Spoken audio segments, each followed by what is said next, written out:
Bulaklak na ang aking orchid sa many years. Ngayon lang siya namulaklak. Ayan guys. White orchids. Ayan guys. Ayan. Ang ganda niya. Diba? Tapos, ito naman ay lagyan na mulaklak siya guys. Ayan. Yung violet. Ayan guys. Tapos ito.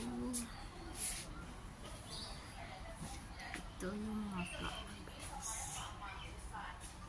Guys.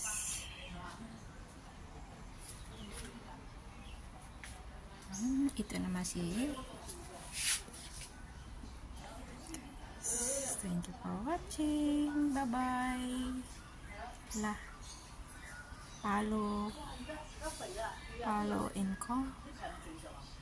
Follow and mag-iwan ng bakas. Salamat.